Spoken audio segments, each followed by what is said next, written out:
Hello! Today I'm going to try to do an overseeding, but as you can see it doesn't really need it. However, this autumn, since I only mowed with the real mower and didn't collect the clippings, I had a few blades of Poa Annua that went to seed, and as you can see, I now have Poa Annua in the lawn. I'm going to take this opportunity to try a more aggressive scarification with sharper blades to remove it, because it comes out very easily. For the first step, of course, we'll mow short at 2.5 centimeters, then scarify with blades. But before scarifying, I need to assess whether the soil allows it, because we've had a week of rain and it's quite damp. I finished mowing at 2.5 centimeters. Now I think the Poa Annua is more visible. Look at the stems. I'll do the scarifying with blades. I'll try for the first time at -6 millimeters.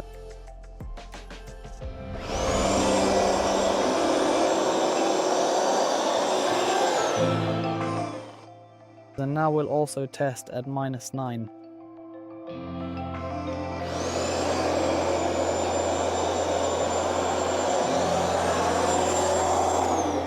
Here it is -6.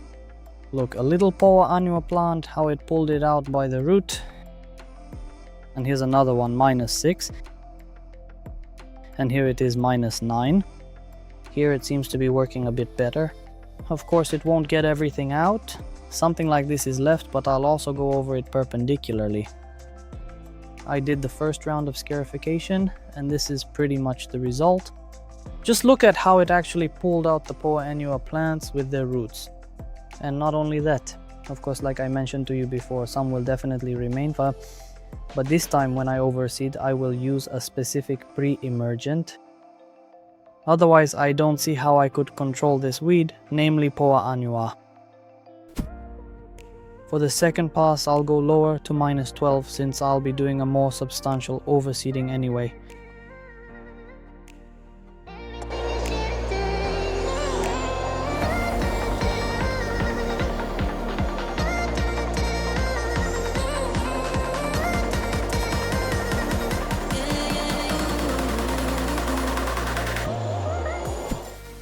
The third pass will also be at -12 and done diagonally, and we'll see what's left of the lawn.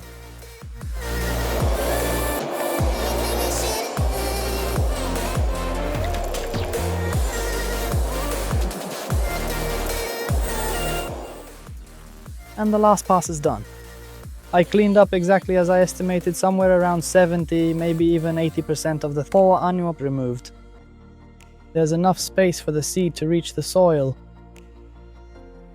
The seeds will be covered with top dressing, but before that they'll be rolled very well so they stick to the soil.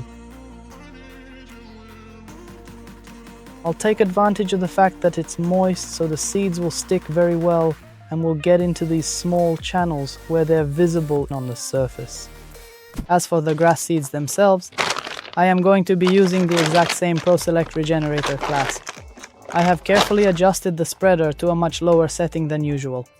So after making 2 or 3 passes over the area, I will be able to determine with absolute certainty that I have the precise amount of seed I want in the lawn.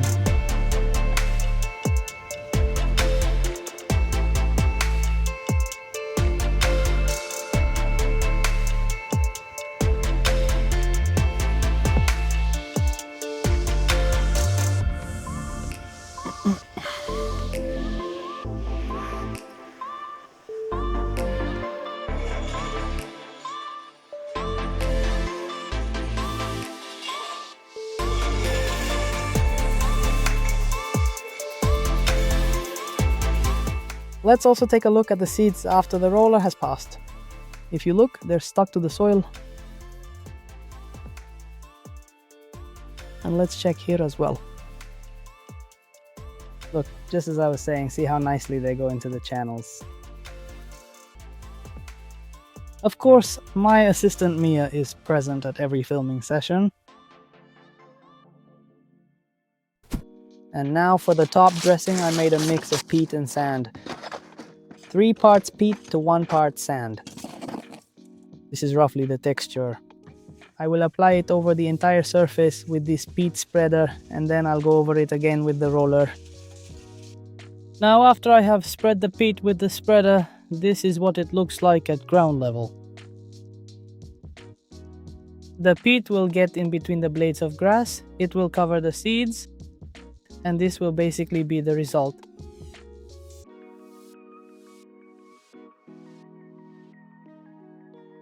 To help a bit with this process, although it's not necessary, I will use this leveler to make it easier. Let me show you. Look at it, here is where I passed. You can see where we've passed and where we haven't. It will lift the blades of grass and the spots that weren't covered by the spreader, like here. There are also spots like this, or here. And this is how it looks after I've gone over it with the leveler. Basically, let's say we've also done a bit of mini leveling. I will go over it once with the roller, and then I'll wait for the sun to move off the lawn so I can apply the pre-emergent. I've prepared the pre-emergent here. I will use a pre-emergent based on Mesotrione, like Rumezo or Tenacity, depending on which of the two you're familiar with. I will apply the dose recommended on the packaging, and most importantly, I waited for the sun to go off the lawn for two reasons.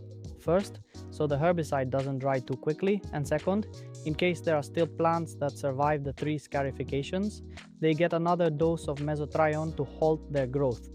It doesn't kill them, but it stops their growth, and in a few hours I will also do the first irrigation, because in order to activate this herbicide and make it work as a pre-emergent, we need to irrigate it.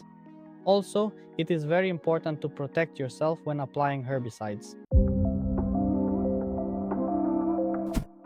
This is the 7-day update. The lawn is recovering very well. I mowed it once more at a height of 2.5 centimeters, because soon the newly sown seeds will start to sprout.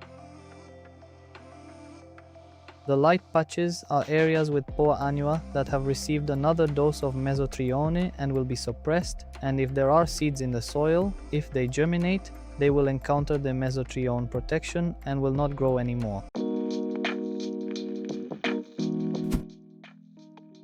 This is why I don't like to do overseeding in the spring. Overall, the lawn looks good. It has partially recovered, but the fact that we've had nights close to 0 degrees, and of course the soil isn't as warm as it is in the fall, means that germination is delayed. If in the fall I had germination in 3 to 4 days for ryegrass, now it germinated in 9, even 10 days, and Kentucky bluegrass, of course, still hasn't sprouted even after 2 weeks. 3 weeks have passed, and this is the result. I am very satisfied with how the lawn looks when mowed at 3.5. And now let me tell you what other problems we still have. In this area, I probably applied a higher dose of Mesotrione. As you can see, it's rather pale. The leaves are yellowish, but the seeds have partially germinated here. This is the shaded area where I always have problems, because it only gets about 3 hours of sunlight. But you can still see young shoots even here. Of course, I haven't completely gotten rid of Poa Annua. There are still a few spots, but it's no longer predominant. This is the color of the lawn. It's a beautiful green from ACL Regenerator Plus. Poa Annua won't disappear completely as long as the area beyond the fence isn't maintained, so I'll have ongoing work. But this is my passion, lawn care. This is how it looks 1 month after overseeding, and I am very satisfied with the result. Poa is no longer predominant. It's now limited to that area, just a few blades. All areas have germinated, including the shaded spots where it sprouted more slowly. Basically, what I'll do in the coming period is mow as often as I can, of course without mulching, because that only spreads Poa Annua in the lawn. Then 2 weeks from now, I'll apply another round of Mesotrione, and in a month I'll do a wire scarification to remove more of the Poa Annua that will have been weakened by the Mesotrione. In the coming days, I will apply a foliar treatment to help the young grass roots establish quickly, And as a summer fertilizer, I will apply it after the previously mentioned scarification. Thank you very much for being here, and I wish you a wonderful day.